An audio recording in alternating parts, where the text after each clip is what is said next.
అందరికీ నమస్కారం. Praise the Lord. Yatharthavadi TV ఛానల్కి స్వాగతం. క్రైస్తవ మతానికి, క్రైస్తవ మతంలో ఉన్నవారికి, క్రైస్తవులకు ఉన్న తేడాలేమిటి? ఈ విషయాలను గురించి ఇంతకుముందు నేను 2 వీడియోస్ చేశాను. కొంతమంది పాస్టర్స్ మరి కాల్ చేసి మేము మీరు చెప్పిన వచనాలను కూడా రాసుకొని మేము చూస్తున్నామండి, మాకు చాలా ఇది స్పష్టంగా క్లారిటీగా ఉంది, మాకు ఇది ఎంతో ఉపయోగకరంగా ఉంది అంటూ వారు కాల్స్ చేశారు. వారికి ధన్యవాదాలు. క్రైస్తవ మతంలో ఉన్న వారికి, క్రైస్తవులకు ఉన్న తేడాలేంటి? ఈ స్లైడ్ డిఫరెన్స్ని తెలుసుకోవాల్సినటువంటి అవసరం ఉన్నది ప్రతి ఒక్కరు కూడా. ఈ డిఫరెన్స్ తెలియక ఈనాడు మతోన్మాదులు క్రైస్తవులందరినీ ఒకే మూట కింద కట్టి అవమానిస్తూ ఉన్నారు, అవహేళన చేస్తూ ఉన్నారు. ఇక్కడ క్రైస్తవులైనటువంటి వారు కానీ, క్రైస్తవ మతంలో ఉన్నటువంటి వారు కానీ ఎవరు కూడా మతోన్మాదులకు అవకాశము దొరికేటువంటి విధంగా మాట్లాడకూడదు, ఎలాంటి కార్యక్రమాలు చేయకూడదు ఎవరైనా సరే.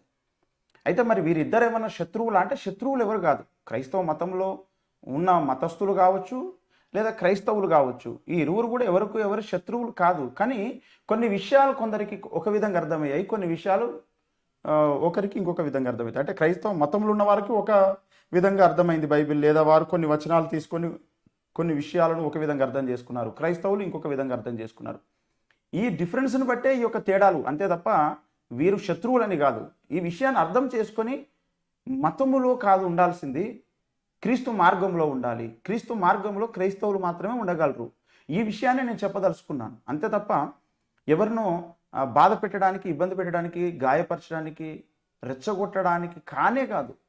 వారి మనసులో ఉన్నటువంటి ఈ యొక్క డిఫరెన్స్ని తెలుసుకొని మరీ స్పష్టముగా మతస్థునిగా కాకుండా క్రైస్తవులుగా క్రీస్తు మార్గం కొరకు బ్రతకాలి, క్రీస్తు మార్గంలో బ్రతకాలి అనే ఒక సదుద్దేశంతో, మంచి ఉద్దేశంతోనే కొందరినైనా ఎడ్యుకేట్ చేయాలి అని నేను ఈ యొక్క వీడియోస్ చేస్తూ ఉన్నాను. నేను అబ్జర్వ్ చేసినప్పుడు నాకు కనబడినటువంటి సంగతులలో నుంచి నేను మీకు తెలియజేస్తున్నాను. మీరు ఎవరైనా దీని మీద మీరేమైనా స్పందించాలనుకుంటే మీరు కాల్ చేయొచ్చు, లేదా మీరు మెసేజ్ కూడా పెట్టండి కింద. ఇకపోతే ఈరోజు ఒక విషయాన్ని చూద్దాం. ఈ సమయంలో ఏంటంటే, క్రైస్తవ మతస్థులు, క్రైస్తవ మతములో ఉన్నటువంటి వారు కొన్ని పద్ధతులను బేస్ చేసుకొని ఆ పద్ధతుల మీదనే డిపెండ్ అయి జీవిస్తారు. క్రైస్తవులేమో దేవుని యొక్క ప్రత్యక్షత మీద ఆధారపడతారు. ఈ యొక్క విషయము నాకు అర్థమైంది. ఇది పరిశుద్ధ గ్రంథంలో నుంచే మనం చూద్దాము. పరిశుద్ధ బైబిల్ గ్రంథంలో ప్రభువు ఇలా చెబుతున్నాడు. మత్తయి సువార్త 15వ అధ్యాయం 9వ వచనాన్ని కనుక ఒకసారి చూస్తే, మనుషులు కల్పించిన పద్ధతులు దైవోపదేశములని బోధించుచు వారు నన్ను వ్యర్థముగా ఆరాధించుచున్నారు అని యెషయా మిమ్మును గూర్చి ప్రవచించిన మాట సరియే అని వారితో చెప్పి, ఇదే మాట మార్క్స్ వార్త 7వ అధ్యాయం 7వ వచనంలో ఉంటుంది. వారు మానవులు కల్పించిన పద్ధతులు దేవోపదేశములని బోధించుచు నన్ను వ్యర్థముగా ఆరాధించుదురు అని వ్రాయబడినట్టు వేషధారులైన మిమ్మును గూర్చి యెషయా ప్రవచించినది సరియే అంటున్నాడు. అంటే వీళ్ళు ఏం చేస్తారు? మనుషులు కల్పించినటువంటి పద్ధతులను, దైవోపదేశములని బోధిస్తారు, వ్యర్థముగా దేవుణ్ణి ఆరాధిస్తారు. అంటే దేవుని యొక్క మాటలను పట్టించుకోరు అంటున్నాడు. నేను అనట్లేదు, బైబిల్లో ప్రభువు చెబుతున్నటువంటి మాట. ఇంకా కొన్ని విషయాలను మనము చూసినట్లయితే, ఇక్కడ కల్పించిన అనేటువంటి మాటను గురించి చెప్తున్నాడు. కల్పించినటువంటి మాటలను గురించి మాట్లాడతారంట. మత్తయి సువార్త 15:2లో ఇక్కడ వీళ్ళు ఇవే అడుగుతారనమాట. మతములో ఉన్న వాళ్ళైతే ఈ పద్ధతులలో మీరు ఎందుకు లేరు, ఈ పద్ధతులను మీరు ఎందుకు పాటించడం లేదు, ఇది మన పూర్వీకుల నుంచి వస్తున్నటువంటి పద్ధతి, మన ముత్తాతల నుంచి వస్తున్నటువంటి పద్ధతి, మన పాస్టర్ గారు చెప్పినటువంటి పద్ధతి అని మాట్లాడుతూ ఉంటారన్నమాట. మత్తయి సువార్త 15వ అధ్యాయం 2వ వచనంలో చూస్తే, నీ శిష్యులు చేతులు కడుగుకొనకుండా భోజనము చేయుచున్నారే, వారెందు నిమిత్తం పెద్దల పారంపర్యాచారమును అతిక్రమించుచున్నారు అని అడిగిరి. ఇక పరిసయ్యుల మనసు వచ్చేస్తుందన్నమాట క్రైస్తవ మతస్థులుగా ఉంటే గనక.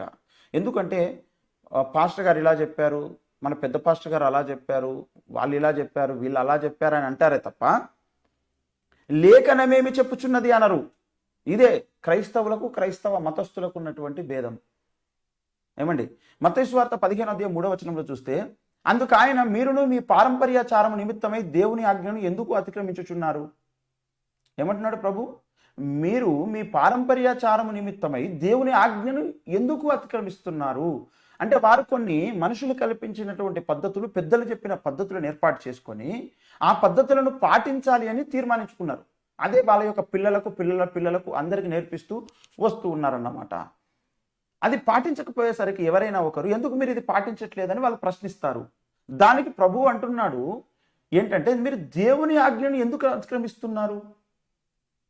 మీరు మీ పారంపర్యాచారము నిమిత్తమై దేవుని ఆజ్ఞను ఎందుకు మీరుతున్నారు, అతిక్రమిస్తున్నారు అంటున్నాడు. అంటే పెద్దలు ఏర్పాటు చేసిన పారంపర్యాచారాలు కొన్ని దేవుని ఆజ్ఞలను అతిక్రమిస్తున్నాయి అనే విషయాన్ని ఇక్కడ స్పష్టం చేస్తున్నాడు. ఇకపోతే మత్తయి సువార్త 6వ అధ్యాయంలో చూడండి, 15వ అధ్యాయం 6వ వచనంలో చూడండి, మీరు మీ పారంపర్యాచారము నిమిత్తమై దేవుని వాక్యమును నిరర్థకము చేయుచున్నారు. లేఖనాన్ని అర్థము లేకుండా, అర్థము అయినదిగా కాకుండా చేసేస్తున్నారు అని ప్రభు ఇక్కడ బాధపడతా ఉన్నాడు. మార్క్స్ వార్త 7వ అధ్యాయం 3వ వచనం, పరిసయ్యులను యూదులందరూ పెద్దల పారంపర్యాచారమును బట్టి చేతులు కడుక్కుంటేనే గాని భోజనము చెయ్యరు. ఇక్కడ చేతులు కడుక్కోకుండా నీ శిష్యులు ఎందుకు భోజనం చేస్తున్నారు అని వారు ప్రశ్నించారు. అక్కడ ఇవన్నీ కూడా పరిసయ్యులు, యూదులందరూ, పెద్దలు, మరి వీరందరూ కూడా వీరు అడుగుతున్నారు అనమాట. పరిసయ్యులు, యూదులందరూ కూడా పెద్దల పారంపర్యాచారంలో మీరు ఎందుకు మీరుతున్నారు, చేతులు కడుక్కోకుండా ఎందుకు భోజనం చేస్తున్నారు నీ శిష్యులని యేసును ప్రశ్నిస్తున్నారు. మార్క్స్ వార్త 7వ అధ్యాయం 5వ వచనం, అప్పుడు పరిసయ్యులను శాస్త్రులను నీ శిష్యులందుకు పెద్దల పారంపర్యాచారము చొప్పున నడుచుకొనక అపవిత్రమైన చేతులతో భోజనం చేయుదురని ఆయనను అడిగిరి. యేసును ప్రశ్నిస్తున్నారు. పెద్దలు ఏర్పాటు చేసినటువంటి పద్ధతులను ఎందుకు వీళ్ళు మీరుతున్నారు? ప్రభు అంటున్నాడు మీరు దేవుని ఆజ్ఞను ఎందుకు మీరుతున్నారని ప్రభు అడుగుతున్నాడు. ఇదే ఉన్నటువంటి డిఫరెన్స్. ఇక్కడ వీళ్ళని ఏమని చెప్పుకోవాల్సి వస్తుంది అంటే, ఇలా మాట్లాడేటువంటి వారికి క్రైస్తవ పరిసయ్యులు అని వీరిని సంబోధించాల్సి వస్తుంది. 7వ అధ్యాయం 8వ వచనం మార్క్స్ వార్త, మీరు దేవుని ఆజ్ఞను విడిచిపెట్టి మనుషుల పారంపర్యాచారమును గైకొనుచున్నారు. ఏం విడిచిపెట్టారు వీళ్ళు? దేవుని ఆజ్ఞ. అసలు దేవుని ఆజ్ఞ ఏమిటి? పెద్దలు ఏర్పాటు చేసింది ఏమిటి? ఇది క్రైస్తవ మతంలో ఉన్నటువంటి వారికి క్రైస్తవులకు ఉన్నటువంటి తేడాలన్నమాట. క్రైస్తవ మతస్థులైతేనేమో పెద్దలు ఏర్పాటు చేసిన పారంపర్యాచారములలో ఉంటారు, క్రైస్తవులైతేనేమో దేవుని ఆజ్ఞకు లోబడతారు. దేవుడు ఏది చెబితే అది చేస్తారన్నమాట. ఏమండి, ఈ 9వ వచనం, మరియు ఆయన మీరు మీ పారంపర్యాచారమును గైకొనుటకు దేవుని ఆజ్ఞను బొత్తిగా నిరాకరించుదురు. అంటే అసలే దేవుని ఆజ్ఞను పాటించరు, దేవుని ఆజ్ఞను పూర్తిగా వ్యతిరేకిస్తారన్నమాట వారికి ఉన్నటువంటి పారంపర్యాచారం కొరకు. మార్క్స్ వార్త 7వ అధ్యాయం 13వ వచనం, మీరు నియమించిన మీ పారంపర్యాచారం వలన దేవుని వాక్యమును నిరర్థకం చేయుదురు. ఇటువంటివి అనేకములు మీరు చేయుదురని చెప్పెను. ఇటువంటి ఒకటి కాదండి, దేవుని ఆజ్ఞలను అతిక్రమించడం, దేవుని ఆజ్ఞలను నిరర్థకం చేయడం, దేవుని ఆజ్ఞలను పట్టించుకోకపోవడం, అనేకమైనటువంటి దేవుని ఆజ్ఞలను పట్టించుకోకుండా ఉండిపోతారు క్రైస్తవ మతంలో ఉన్నటువంటి వారు. ముఖ్యంగా వీరిని క్రైస్తవ పరిచయాలను కూడా చెప్పాల్సి వస్తుంది. అదే వారిని నేను విమర్శించి ఏదో వారిని ఒక బూతు మాట తిట్టినట్టుగా ఫీల్ అవుతారనే ఒక ఉద్దేశంతో నేను ఆ పదం వాడడం నాకు ఇష్టం లేదు, అసలు వాడాలనుకోవట్లేదు. కానీ ఇక్కడ చూస్తే సంగతి అలాగే ఉంది. కొలస్సీలకు రాసినటువంటి పత్రిక 7వ అధ్యాయం 8వ వచనంలో చూస్తే, ఆయనను అనుసరింపక మనుషుల పారంపర్యాచారమును అనగా ఈ లోక సంబంధమైన మూలపాఠములను అనుసరించి మోసకరమైన నిరర్థక తత్వ జ్ఞానము చేత మిమ్మల్ని చెరపట్టుకుని పోవు వాడెవడైనా ఉండునేమో అని జాగ్రత్తగా ఉండు. ఇది జాగ్రత్త చెప్తున్నాడు కొలస్సీలకు అప్పొస్తలుడైనటువంటి పౌలు భక్తులు చెప్తూ, ఆ సంఘానికి చెప్తూ. ఏంది అంటే, దేవుణ్ణి అనుసరించక మనుషుల ఏర్పాటు చేసిన పారంపర్యాచారం కొరకు, ఈ లోక సంబంధమైనటువంటి మూలపాఠముల కొరకు వారు బోధిస్తారు, వాటిని అనుసరిస్తారు. వాటిని చూసి మీరు మోసపోకండి అని చెబుతున్నాడు అన్నమాట. అయితే దేవుని ఆజ్ఞ ఏమిటనేది చూడాలి, కానీ పెద్దలు ఏం చెప్పారు చూడొద్దు. పెద్దలు ఏం చెబుతున్నారు అని చూసేవాడు క్రైస్తవ మతంలో ఉన్న మతస్థుడు అవుతాడు. దేవుని ఆజ్ఞ ఏమిటి అని చూసేటువంటి వాడు క్రైస్తవుడు అవుతాడు. ఇదే డిఫరెన్స్ అన్నమాట. గనుక ఈ విషయాన్ని ప్రతి ఒక్కరు కూడా గమనించాల్సిన అవసరం ఉన్నది. ఇకపోతే మరి క్రైస్తవులు ఎలా ఆలోచిస్తారు? ఇప్పటి వరకు క్రైస్తవ మతస్థులు ఎలా ఆలోచిస్తారని మనం చెప్పుకున్నాం. మరి క్రైస్తవులు ఎలా ఆలోచిస్తారు అనంటే, 2వ దినవృత్తాంతముల గ్రంథము 26వ అధ్యాయం 5వ వచనంలో చూడండి, వీరు ప్రత్యక్షతను గూర్చి ఆలోచిస్తారు, దేవుని యొక్క ఆజ్ఞను గూర్చి, దేవుని మాటను గూర్చి ఆలోచిస్తారన్నమాట. దేవుని ప్రత్యక్షత విషయమందు తెలివి కలిగిన జకరియా దినములలో అతడు దేవుని ఆశ్రయించను. అతడు యెహోవాను ఆశ్రయించినంత కాలము దేవుడు అతని వర్ధిల్ల చేసెను అని చెప్తున్నాడు. దేవుని ప్రత్యక్షత విషయమందు తెలివి కలిగిన జకరియా దినములలో అంటున్నాడు. దేవుని యొక్క ప్రత్యక్షత పాత కాలంలోను కొత్త కాలంలోనూ ఉంది. పాత నిబంధన కాలంలోను కొత్త నిబంధన కాలంలోనూ ఉంది. ఆ ప్రత్యక్షతను వెంబడించేవాడే క్రైస్తవుడు. ఆ ప్రత్యక్షతను పొందినవాడు క్రైస్తవుడు. ఆ ప్రత్యక్షత కొరకు బ్రతికేవాడు క్రైస్తవుడు. ఆ ప్రత్యక్షతను కలిగి ఉన్నవాడే క్రైస్తవుడు. పెద్దల పారంపర్యాచారమును కలిగి ఉన్నవాడు ఆ విషయాలను చూసాం కదా. అది క్రైస్తవ మతస్థులు, క్రైస్తవ మతంలో ఉన్నవానికి ఉండే అభిప్రాయం. క్రైస్తవునికి ఉండే అభిప్రాయం ఇవి. ఇంకో కొన్ని విషయాలు చెప్తాను చూడండి. ఏమండి, విలాపవాక్య గ్రంథం 2వ అధ్యాయం 9లో మరి ప్రత్యక్షత ప్రవక్తలకు కలుగుట లేదు అని అన్నాడు. ప్రత్యక్షత కలగకపోతే దేవుడు మనతో ఏం మాట్లాడాలనుకుంటున్నాడో మనకు అర్థం కాదండి. పట్టణపు గౌనులను భూమిలోనికి కృంగిపోయాను, దాని అడ్డగడియలను ఆయన తుత్తునీలుగా కొట్టి పాడు చేశాను, దాని రాజును అధికారులను అన్యజనులోనికి పోయి ఉన్నారు, అచ్చట వారికి ధర్మశాస్త్రం లేకపోయాను, యెహోవా ప్రత్యక్షత దాని ప్రవక్తలకు కలుగుట లేదు అంటున్నాడు. ఇది క్రైస్తవులతో దేవుడు మాట్లాడకుండా ఉంటే కలిగేటువంటి ఒక బాధాకరమైనటువంటి సిచ్యువేషన్. దేవుడు తన ప్రత్యక్షతను ఇవ్వాలి ప్రవక్తలకి, క్రైస్తవులకు ఇవ్వాలి. ఆ ప్రత్యక్షత మనం పొందుకోకపోతే చాలా నష్టపోతాం అన్నమాట. దేవుడు ఏమనుకుంటున్నాడో మన పట్ల, ఎలాంటి అభిప్రాయం, ఎలాంటి ఉద్దేశం ఆయన కలిగి ఉన్నాడు, ఎలాంటి చిత్తం మన పట్ల ఆయన కలిగి ఉన్నాడు, అది మనకు తెలియకపోవడమే దేవుని యొక్క ప్రత్యక్షత మనకు తెలియకుండా ఉండిపోవడం అన్నమాట. ఇలాంటి పరిస్థితుల్లో ఉండకూడదు. ఇలాంటి పరిస్థితులు ఎవరు ఉండకూడదు. 1 కొరింథీయులకు రాసిన పత్రిక 1వ అధ్యాయం 7వ వచనంలో చూస్తే, గనుక ఏ కృపావరం నందును లోపము లేక మీరు మన ప్రభువైన యేసుక్రీస్తు ప్రత్యక్షత కొరకు ఎదురు చూచుచున్నారు. ఇది కొరింథీ సంఘమును గురించి పౌలిస్తున్నటువంటి సాక్ష్యం. ఇదే ఎదురుచూపు క్రైస్తవులకు ఉంటుంది, ఉండాలి. ఏమని? మీరు మన ప్రభువైన యేసుక్రీస్తు ప్రత్యక్షత కొరకు ఎదురు చూచుచున్నారు. అప్పుడే సంఘములో లోపము లేకుండా పోతుందండి. కనుక ఏ కృపావరం నందును లోపము లేక మీరు మన ప్రభు అయిన యేసుక్రీస్తు ప్రత్యక్షత కొరకు ఎదురు చూస్తున్నారు. ఇలాంటి ఎదురుచూపు సత్క్రైస్తవునికి ఉంటుంది. ఇది క్రైస్తవ మతస్థులకు ఉండదు. ఇది బాధ కలిగించేటువంటి విషయం. మీరు క్రైస్తవ మతంలో ఉన్నారా, మీరు క్రైస్తవులుగా ఉన్నారా, ఇది ఒక్కసారి మీకు మీరే డిసైడ్ చేసుకొని మీకు మీరే ఒక్కసారి ఆలోచన చేయాల్సిందిగా నేను కోరుకుంటున్నాను. బోధకులకు, విశ్వాసులకు అందరికీ నేను రిక్వెస్ట్ చేస్తున్నాను. యథార్థవంతులైతే ఆలోచించుకుంటారు. ఇకపోతే ఏమండి, దేవుడైతే మనందరి యొక్క ఉపయోగం కొరకు, ప్రయోజనం కొరకు ప్రతి ఒక్కరికి కూడా తన ప్రత్యక్షతని ఇవ్వాలని దేవుడు కోరుకుంటున్నాడు. ప్రతి విశ్వాసికి దేవుడు తన ప్రత్యక్షతని ఇవ్వాలనుకుంటున్నాడు. ప్రతి సువార్థికునికి దేవుడు తన ప్రత్యక్షతని ఇవ్వాలనుకుంటున్నాడు. స్త్రీ పురుషులకు దేవుడు తన ప్రత్యక్షతని ఇవ్వాలనుకుంటున్నాడు. కుటుంబాలకు దేవుడు తన ప్రత్యక్షతని ఇవ్వాలనుకుంటున్నాడు. సంఘ కాపరులకు, బోధకులకు, పెద్ద బోధకులకు, చిన్న బోధకులకు, అపోస్తలులు, ప్రవక్తలు, కాపరులు, ఉపదేశకులు అందరికీ కూడా దేవుడు తన ప్రత్యక్షతని ఇవ్వాలని కోరుకుంటున్నాడు ఆయన. మీరు చూడండి లేఖనంలో 1 కొరింథీ 12వ అధ్యాయం 7వ వచనంలో చూస్తే, అయినను అందరి ప్రయోజనం కొరకు ప్రతి వానికి ఆత్మ ప్రత్యక్షత అనుగ్రహింపబడుచున్నది. ఈ ప్రత్యక్షత మీరు పొందుకున్నారా? ఈ ప్రత్యక్షత మీకు వచ్చిందా? అసలు ఈ ప్రత్యక్షత అంటే ఏమిటో మీకు అర్థమైందా? మీకు ఏదైనా అర్థం కాకపోతే కింద కామెంట్ చేయండి. దానిపైన నేను ఒక వీడియో చేస్తాను. దానిపైన మీకు ఒక క్లారిటీ ఇస్తాను నేను తప్పకుండా.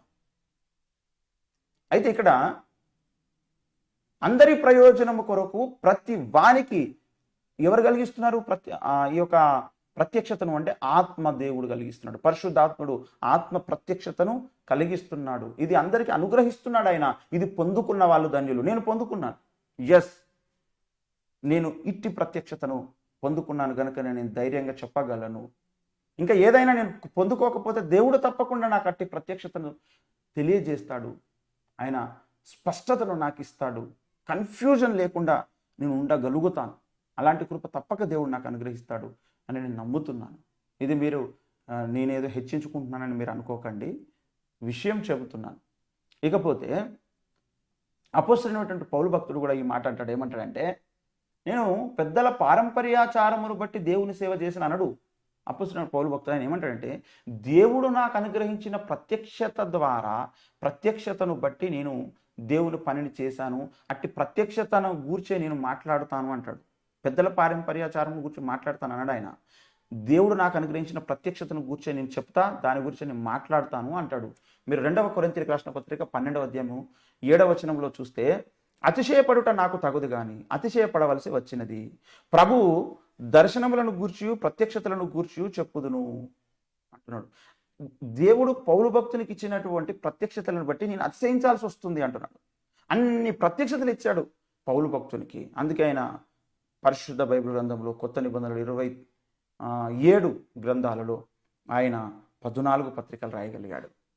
కాబట్టి దేవుని ప్రత్యక్షత పొందుకోవాలి, ప్రతి ఒక్కరు పొందుకోవాలి. అందరి ప్రయోజనం కొరకు దేవుడు తన ప్రత్యక్షతను ఇవ్వడానికి ఇష్టపడుతున్నాడు. ప్రత్యక్షత లేకుండా పెద్దల పారంపర్యాచారంలో ఉండడానికి వీలు లేదు. అందుకే లేఖనం ఏమి చెప్పుచున్నదో చూస్తే ప్రత్యక్షత మనకు దొరుకుతుంది. లేఖనాన్ని పక్కన పెడితే పెద్దల పారంపర్యాచారమే మిగులుతుంది. మీరు పెద్దలు చెప్పారని చేస్తున్నారా, లేఖనంలో ఉందని చేస్తున్నారో ఈ స్పష్టతను తీసుకోండి. క్రైస్తవ మతంలో ఉంటే మీరు పెద్దలు చెప్పారని చేస్తారు, గుడ్డిగా నడుచుకుంటూ వెళ్ళిపోతారు ముందుకు. అది గుడ్డివానికి త్రోవ చూపిన చందంగా ఉంటుంది. అది ఇసుకలో ఇల్లు కట్టుకున్నట్లుగా ఉంటుంది. ఇది చాలా ప్రమాదకరమైనటువంటి విషయం. అయితే ప్రత్యక్ష కలిగి ఉండడం అంటే లేఖనములో ఉన్నది ఎక్కడున్నది, లేఖనము ఏ వచనాలలో దేవుని స్వరం ఘోషిస్తుంది, దేవుని స్వరం మాట్లాడుతుంది అనే ఆ రిఫరెన్సులు, ఆ వచనాలు, ఆ స్పష్టత మీకు ఉంటుంది. అదే అసలైన క్రైస్తవ జీవితం. గనుక పెద్దల పారంపర్యాచారం కాదు, ఆయన చెప్పాడు, ఈయన చెప్పాడు, అది కాదు మనకు కావాల్సింది. లేఖనమేమి చెప్పుచున్నది, ఇది కావాలి మనకు. లేఖనమేం చెప్పుచున్నది అనేటువంటి, లేఖనమేమి చెప్పుచున్నదో చూసేది ఎవరు అనే ఇంతకుముందు నేను ఒక వీడియో చేశాను, మీరు అది చూడండి. అందులో నేను అనేకమైన వచనాలను ఎత్తి చూపెట్టాను. లేఖనాన్ని గూర్చినటువంటి స్పష్టత ఎలా కలిగి ఉండాలి, లేఖనం ఏమి చెప్పుచున్నది, అసలు దేవుడు మనతో ఏం మాట్లాడాలనుకుంటున్నాడు, దాన్ని ఎలా మనం చూడాలి, ఎలా గమనించాలి అనే విషయాలను కొన్ని పాయింట్స్ని నేను మీకు అందులో తెలియచేయడం జరిగింది. తప్పకుండా మీరు దాన్ని గమనించండి. ఇకపోతే 7వ వచనంలో చెప్తాడు, 2వ కొరింథీయులకు రాసిన పత్రిక 12వ అధ్యాయం 7వ వచనంలో అపోస్తలుడైనటువంటి పౌలు భక్తుడు, నాకు కలిగిన ప్రత్యక్షతలు బహువిశేషముగా ఉన్నందున నేను అత్యధికంగా హెచ్చిపోకుండా నిమిత్తము, నాకు శరీరంలో ఒక ముళ్ళు, నేను అత్యధికంగా హెచ్చిపోకుండా నిమిత్తము నన్ను నలగొట్టుకు సాతాను యొక్క దూతగా ఉంచబడి అంటున్నాడు. నాకు కలిగిన ప్రత్యక్షతలు బహువిశేషముగా ఉన్నందున అంటున్నాడు. బహు విశేషంగా ఉన్నాయంట పౌలు భక్తునికి ప్రత్యక్షతలు. ఈ ప్రత్యక్షతలు ప్రతి వ్యక్తి పొందుకోవాలండి, ప్రతి విశ్వాసి పొందుకోవాలి, ప్రతి బోధకుడు పొందుకోవాలి. ప్రత్యక్షత కలిగిన మనసు లేకపోతే, ప్రత్యక్షత పొందుకోవడం అనేది లేకపోతే క్రైస్తవులు కాస్త క్రైస్తవ మతస్థులుగా మారిపోతారు. క్రైస్తవ మతంలో ఉన్నవారు కూడా ఎప్పుడైతే లేఖనమేమి చెప్పుచున్నది అని వారు తిరుగుతారో అప్పుడు వారు నిజమైన క్రైస్తవులుగా మారిపోతారు. వీళ్ళు అక్కడిక్కడ జంప్ అవుతూనే ఉంటారు ఎప్పటికప్పుడు. లేఖనాన్ని పట్టించుకున్నన్ని రోజులే వాళ్ళు క్రైస్తవులుగా ఉండగలరు. ఎప్పుడైతే లేఖనము కాదు, పెద్దలు చెప్పిన పారంపర్యాచార పద్ధతుల ప్రకారమే మనకు కావాలి, దేవుని ఆజ్ఞ మనకు ముఖ్యం కాదు అనుకుంటే, లేఖనం ముఖ్యం కాదు అనుకుంటే వారు క్రైస్తవ మతంలోకి వెళ్ళిపోతారు. వారికి ఏసంటే గౌరవం ఉంటుంది, ఏసంటే ప్రేమ ఉంటుంది, బైబిల్ అంటే గౌరవం ఉంటుంది, సంఘం అంటే గౌరవం ఉంటుంది, దైవజనులు అంటే కూడా వారికి గౌరవం ఉంటుంది, ప్రేమ ఉంటుంది చాలా. కానీ వారు ప్రత్యక్షతను కలిగి ఉండరు. ఇది ఉన్నటువంటి మేజర్ ప్రాబ్లం. గనుక అలా ఉండడానికి వీలు లేదు. దేవుడు తానే అందరికి తన ప్రత్యక్షతను ఇవ్వాలనుకుంటున్నాడు. దేవుడు ఆయన తన ప్రత్యక్షతను కలిగిస్తాడంటూ తిమోతికి అపొస్తలుడైనటువంటి పౌలు భక్తుడు రాస్తూ చెబుతాడు. 1 తిమోతికి రాసిన పత్రిక 6వ అధ్యాయం 15వ వచనంలో చూస్తే, శ్రీమంతుడును అద్వితీయుడునగు సర్వాధిపతి యుక్త కాలముల యందు ఆ ప్రత్యక్షతను కనపరుచును. ఆ సర్వాధిపతి రాజులకు రాజును ప్రభువులకు ప్రభునై ఉన్నాడు. ఏమంటున్నాడు? శ్రీమంతుడును అద్వితీయుడునగు సర్వాధిపతి యుక్త కాలముల యందు ఆ ప్రత్యక్షతను కనుపరచును. దేవుడు మనకి ఇవ్వాలనుకుంటున్న ప్రత్యక్షత ఏదైతుందో, మనకు చెప్పాలనుకుంటున్న సంగతి ఏదైతే ఉందో అది యుక్త కాలముల యందు దేవుడు దానిని మనకు అనుగ్రహిస్తాడు, తెలియజేస్తాడు, ప్రతి వ్యక్తికి తెలియజేస్తాడు. అది పొందుకున్నవాడే నిజమైన క్రైస్తవుడు అవుతాడు. నిజమైన క్రైస్తవుడు దేవుని ఉద్దేశం, దేవుని చిత్తం ఏంటో ఆయన ప్రత్యక్షత మూలకముగా, ప్రత్యక్షత ద్వారా తెలియజేస్తాడనమాట. ఇది పొందుకోవలసినటువంటి అవసరం ఉంది. ఏమండి? గనుక మనము క్రీస్తును గూర్చినటువంటి ప్రత్యక్షతను మనము పొందుకోవాలి. ఆ ప్రత్యక్షత ద్వారానే మనం బ్రతకాలి. ఇదే క్రైస్తవుని యొక్క విజయ రహస్యం. తిమోతి పత్రిక 2వ తిమోతి 1వ అధ్యాయం 10వ వచనంలో కూడా చూస్తే, క్రీస్తు యేసును మన రక్షకుని ప్రత్యక్షత వలన బయలుపరచబడి నదియునైన తన కృపను బట్టి మనలను రక్షించి పరిశుద్ధమైన పిలుపుతో ఆయన మనలను పిలిచెను. ఆ క్రీస్తు యేసు మరణమును నిరర్థకము చేసే జీవమును అక్షయతను సువార్త వలన వెలుగులోనికి తెచ్చెను అంటున్నాడు. క్రీస్తు యేసును మన రక్షకుని ప్రత్యక్షత వలన బయలుపరచబడినదియునైనా తన కృపను బట్టి అంటున్నాడు. ఏమండి? రక్షకుని యొక్క ప్రత్యక్షత వలన అని అన్నాడు. యేసు మనకిచ్చేటువంటి ప్రత్యక్షత మనము పొందుకున్న నాడే ఎప్పుడు నిజమైన క్రైస్తవులుగా మనం ఉండగలుగుతాం. ఆ ప్రత్యక్షత అనేది మనకు లేకపోతే, క్రీస్తు యేసు మనకు అనుగ్రహించే, రక్షకుడు అనుగ్రహించే ప్రత్యక్షత మనకు లేకపోతే మనం క్రైస్తవ మతంలో ఉన్న వాళ్ళం అవుతామే తప్ప క్రైస్తవులుగా ఉండడానికి అవకాశం లేదు. కనుక మా దేవుడు మాట్లాడినప్పుడు ఆయన ప్రత్యక్షత తోడు అని కూడా ఆయన ఒట్టు పెట్టుకుంటున్నాడు. 2 తిమోతి పత్రిక 1వ అధ్యాయం 10వ వచనంలో చూస్తే క్రీస్తు యేసును మన 4:1 చూడండి. 2 తిమోతి 4:1 దేవుని ఎదుటను సజీవులకును మృతులకును తీర్పు తీర్చు క్రీస్తు యేసు ఎదుటను ఆయన ప్రత్యక్షత తోడు ఆయన రాజ్యము తోడు నేను ఆనబెట్టి చెప్పున్నదేమనగా అంటూ పౌలు భక్తుడు రాస్తున్నాడు. ఇది పరిశుద్ధాత్మ యొక్క స్వరము. పరిశుద్ధాత్మ దేవుడే మాట పలికిస్తున్నాడు పౌలు ద్వారా. ప్రత్యక్షత తోడు అని కూడా మాట్లాడుతున్నాడు ఆయన. ఏమండి, గనుక ప్రత్యక్షత అనేది చాలా ముఖ్యమైనటువంటి విషయము. మరి ఎవరైతే ఈ ప్రత్యక్షత కావాలని కోరుకుంటారో వారందరికీ అనుగ్రహిస్తాడంటున్నాడు పౌలు భక్తుడు. 2 తిమోతి పత్రిక 4వ అధ్యాయం 8వ వచనం చూడండి. ఇక మీదట నా కొరకు నీతి కిరీటం ఉంచబడి ఉన్నది. ఆ దినమందు నీతిగల న్యాయాధిపతి అయిన ప్రభువు అది నాకు మాత్రమే కాకుండా తన ప్రత్యక్షతను అపేక్షించు వారందరికీ అనుగ్రహించును అంటున్నాడు. ఏమండి, నా కొరకు నీతి కిరీటం ఉంచబడి ఉన్నది. ఆ దినమందు, యేసయ్య రాకడ దినమందు నీతిగల న్యాయాధిపతి అయిన ప్రభు అది నాకే కాదు, నాకు మాత్రమే కాకుండా తన ప్రత్యక్షతను కోరుకునేటువంటి వారందరికీ కూడా అనుగ్రహిస్తాడట నీతి కిరీటాన్ని. గనక ముందు దేవుని ప్రత్యక్షతను పొందుకున్న వాళ్ళకే నీతి కిరీటం దొరుకుతుంది. పౌలు భక్తునికి అలాగే దొరికింది. విశేషమైన ప్రత్యక్షతలు తనకు కలిగాయి గనక తనకు నీతి కిరీటం దొరికింది. ఈనాడు నీతి కిరీటం కావాలనుకుంటే ముందు ప్రత్యక్షతలను కోరుకోవాలి. ఆ ప్రత్యక్షతలను పొందుకున్నప్పుడే మనం నిజమైన క్రైస్తవులుగా బ్రతకగలుగుతాం. అదే దేవుడు ఆశిస్తున్నటువంటి ఫలము. అదే దేవుడు కోరుకుంటున్న సంఘ విధానం. అదే దేవుడు సంఘం ఎలా ఉండాలని కోరుకుంటున్నాడో, ఆ ప్రత్యక్షత కలిగినటువంటి సంఘముగా ఉండాలని దేవుడు కోరుకుంటున్నాడో అలాంటి సంఘంగానే మనం ఉండాలి. ఇది దేవుని యొక్క ఉద్దేశం, దేవుని యొక్క చిత్తం. ప్రకటన గ్రంథాన్ని కూడా అపోస్తలుడైనటువంటి యోహాను భక్తునికి దేవుడిస్తూ ఇది ప్రత్యక్షత అన్నాడు. ప్రకటన గ్రంథం మొత్తం ప్రత్యక్షతనే. 1వ అధ్యాయం 1వ వచనంలోనే ఈ మాట ఉంటుంది. యేసుక్రీస్తు తన దాసులకు కనపరచుటకు దేవుడు ఆయనకు అనుగ్రహించిన ప్రత్యక్షత. ఈ సంగతులు త్వరలో సంభవింపనై ఉన్నవి. ఆయన తన దూత ద్వారా వర్తమానం పంపి తన దాసుడైన యోహానుకు వాటిని సూచించెను. ఏమంటున్నాడు? దేవుడు ఆయనకు అనుగ్రహించిన ప్రత్యక్షత. యేసుక్రీస్తు తన దాసులకు కనపరచుటకు దేవుడు ఆయనకు అనుగ్రహించిన ప్రత్యక్షత.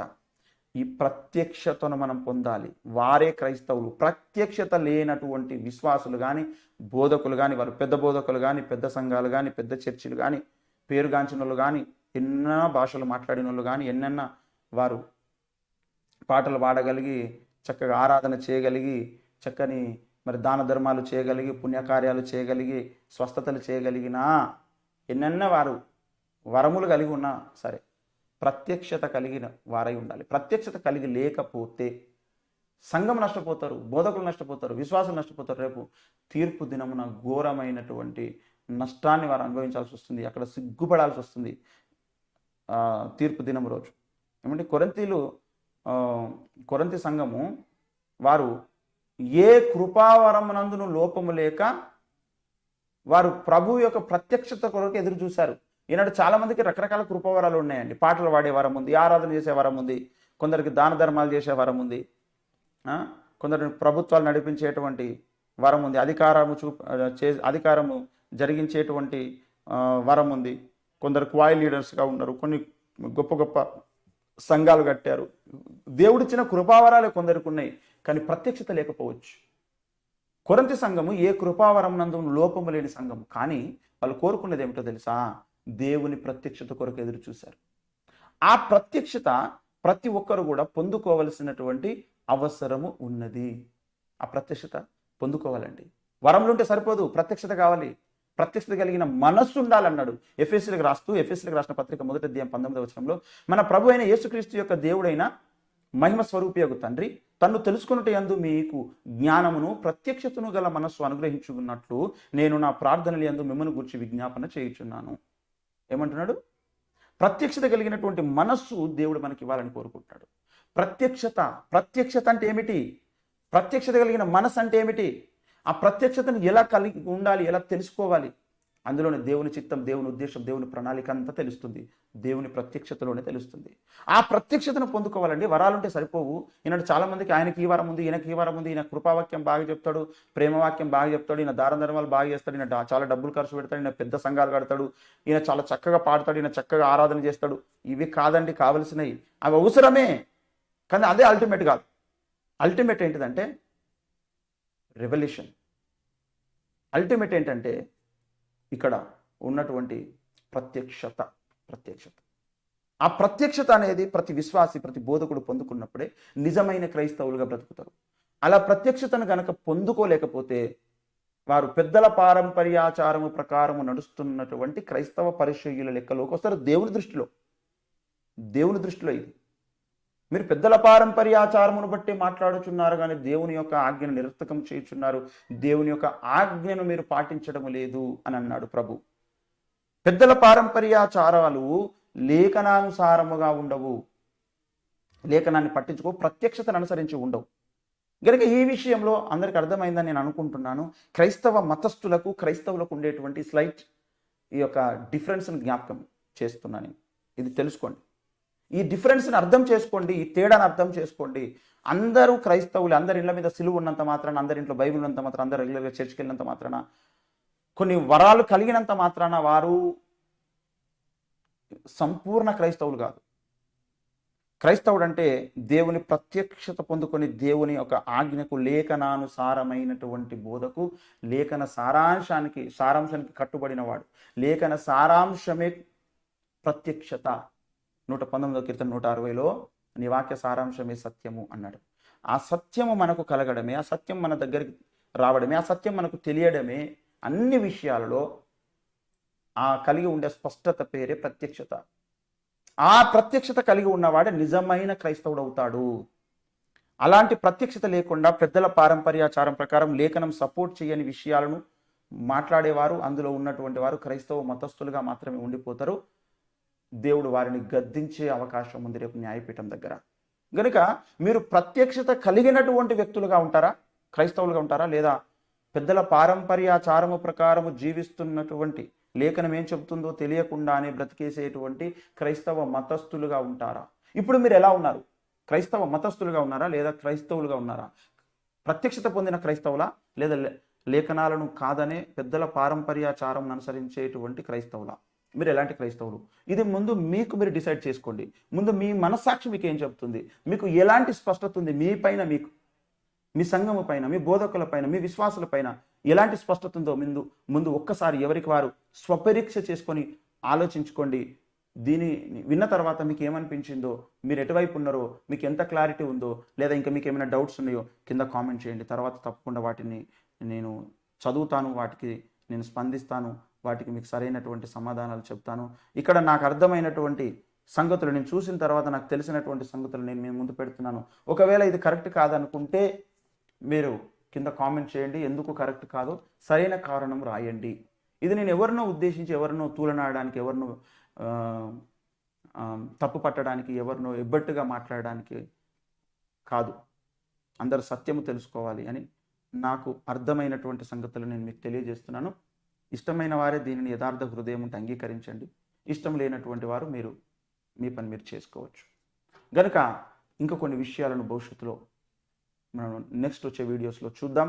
ఇది మరి మీకు దీవెనకరంగా ఉంటే, ఆశీర్వాదకరంగా ఉంటే మీ యొక్క స్పందనను కాల్ చేసి కానీ మెసేజ్ ద్వారా కానీ కింద కామెంట్ చేసి తెలియచేయండి. ముఖ్యంగా చాలామంది మీ యొక్క నోటిఫికేషన్ రావడం లేదు యూట్యూబ్ ఛానల్ అంటున్నారు. ఎవరైతే కామెంట్ చేస్తారో వారికి నోటిఫికేషన్ వస్తుంది. కనుక ఈ విషయాన్ని గమనించండి. Thank you so much. May God bless you. Praise the lord.